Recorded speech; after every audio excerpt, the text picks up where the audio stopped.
샬롬! 11월 마지막 주 큐티 가이드입니다. 이번 주 우리가 묵상할 말씀 본문은 출애굽기 29장 31절에서 31장 18절까지의 말씀입니다. 하나님이 우리에게 주시는 말씀을 깊이 묵상하며 말씀의 은혜를 누리는 한 주가 되길 소망합니다. 이번 주 본문 말씀은 총 3가지 주제로 살펴보고자 합니다. 먼저 첫 번째로 거룩에 참여하는 삶입니다. 본문이 해당된 29장은 제사장 직분 위임에 대해 말씀하고 있습니다. 하나님은 이스라엘 백성을 대표할 제사장을 어떻게 세워야 하는지 하나하나 다 알려주셨습니다. 이렇게 하신 이유는 제사장으로 선택된 이들은 백성들을 대표해서 하나님께 제사를 드려야 했기 때문입니다. 다시 말해서 하나님을 섬기기 위해서 거룩하게 구별되어야 했기 때문입니다. 이것은 이번 주 본문인 29장 후반부까지 이어지는데 31절에서 34절까지의 말씀을 보시면 제사장 위임식 때 사용한 수량의 처리 방법에 대해서 나오고 35절에서 37절도 마찬가지로 제사장으로서 거룩하게 구별되어 살 것을 말씀하고 있습니다. 그리고 38절부터 45절까지는 매일 아침과 저녁 때 드려야 하는 번제에 대한 지시사항이 포함되어 있습니다. 이것은 제사장들이 날마다 해야 하는 일들 가운데 한 가지였습니다.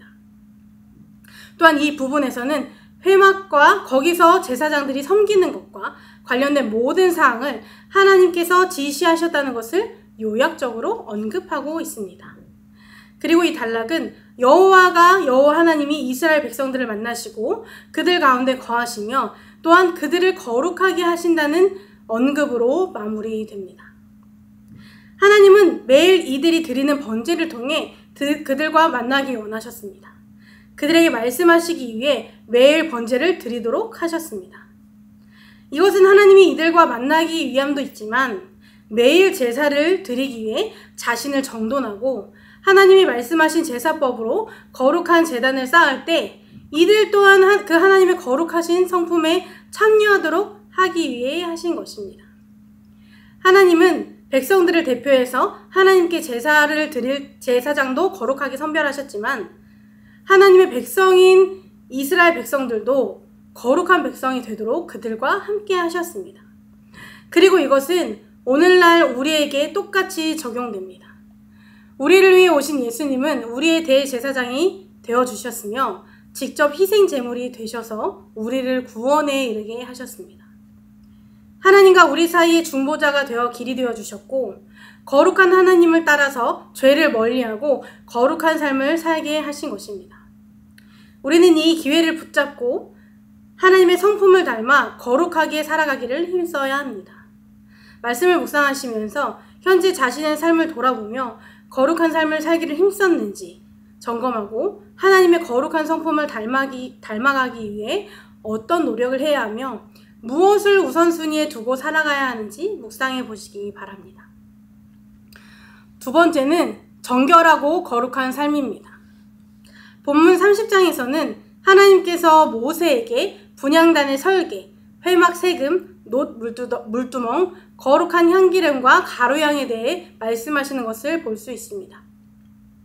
먼저 본문에서 언급하는 분향단에서 피운 향기로운 연기는 우리의 기도를 상징하고 있습니다. 제사장은 성막에서 하는 모든 행동을 백성을 대표했으므로 그의 분향은 온 백성의 기도를 나타내는 수단이었습니다. 이 분향단을 예수님께 비유하면 분향단은 하나님의 아들 예수님을 상징하며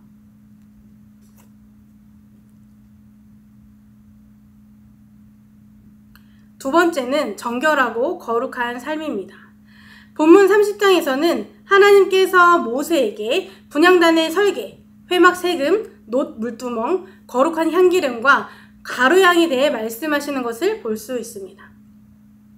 먼저 본문에서 언급하는 분향단에서 피운 이 향기로운 연기는 기도를 상징하고 있습니다. 제사장은 성막에서 하는 모든 행동을 백성을 대표해서 했으므로 그의 분향은 온 성도의 기도를 나타내는 수단이었습니다. 이 분향단을 예수님께 비유하면 분향단은 하나님의 아들 예수님을 상징하며 그 위에 타오르는 향은 예수님이 백성을 위해 간구하는 것을 상징합니다. 그리스도의 지속적인 중보 기도는 매일 아침 저녁으로 그 위에 향을 피우는 것으로 표현된 것입니다.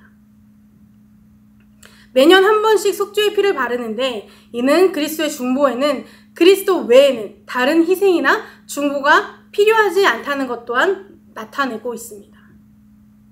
그리고 이어서 회막세금에 대해 말씀하고 있는데 부자, 가난한 사람 상관없이 모두 같은 금액을 내게 하셨습니다. 이 안에는 하나님의 뜻이 담겨져 있는데 이 세금은 이들의 대속물이었습니다. 그래서 하나님은 경제 조건과 상관없이 똑같이 지불하게 하셨고 이 대속물로 하여금 모든 사람을 지켜줄 것이라고 말씀하셨습니다.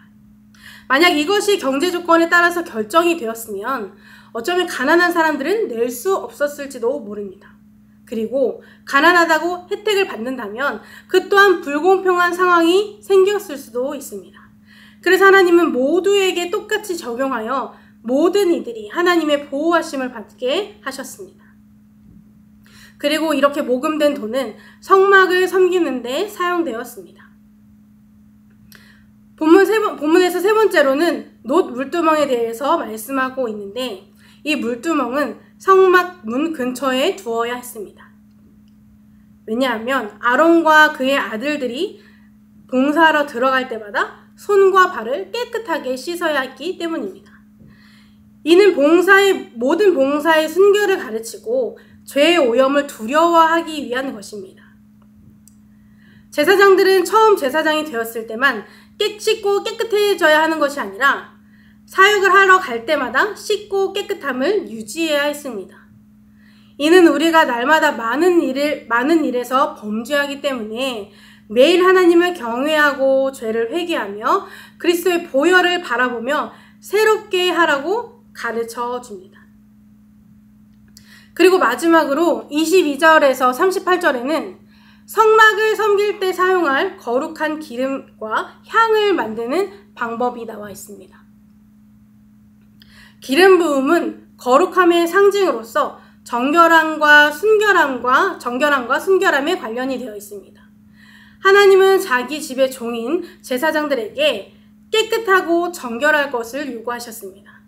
이것은 하나님의 거룩하신 성품을 따라 하나님을 섬기는 제사장도 하나님 앞에서 거룩하도록 하기 위함도 있지만 외적인 요소도 포함되어 있습니다.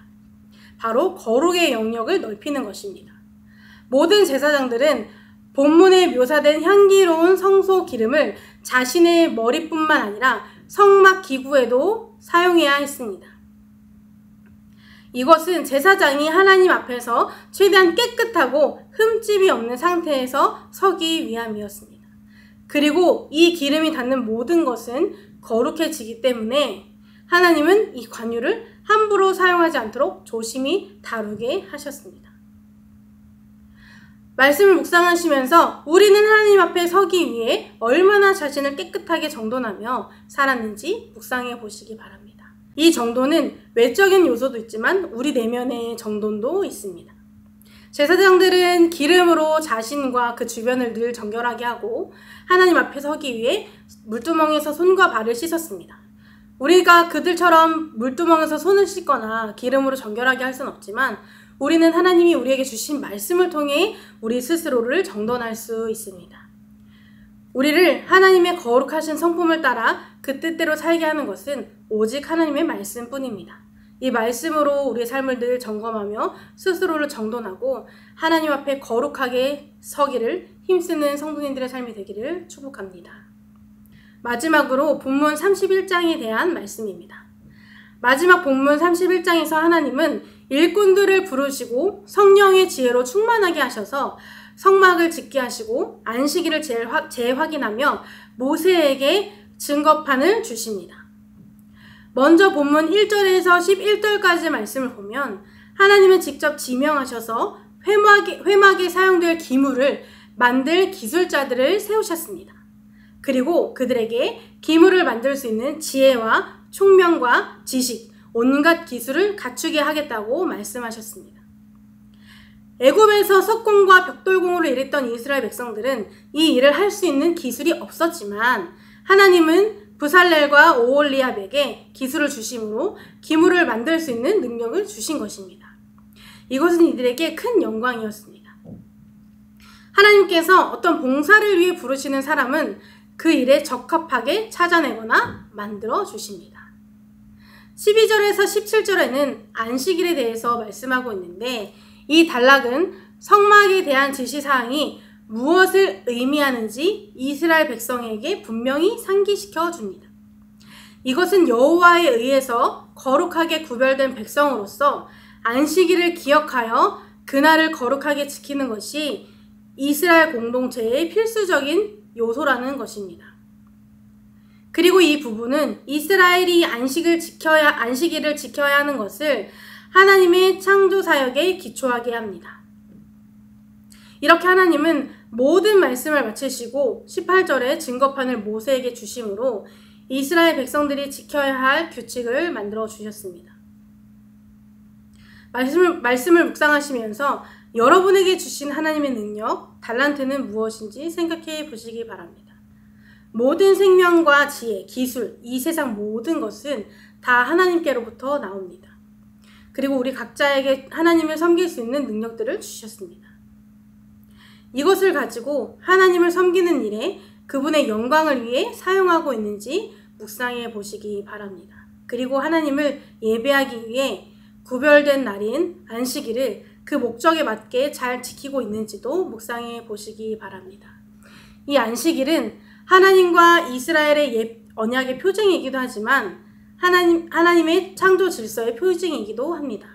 그래서 우리는 이 안식일을 거룩하게 지켜야 할 의무가 있습니다. 이번 한 주간 하나님이 주시는 말씀을 통해 그 안에 담겨진 뜻을 발견하고 또 그 뜻대로 살아가는 한 주가 되기를 주님의 이름으로 축복합니다.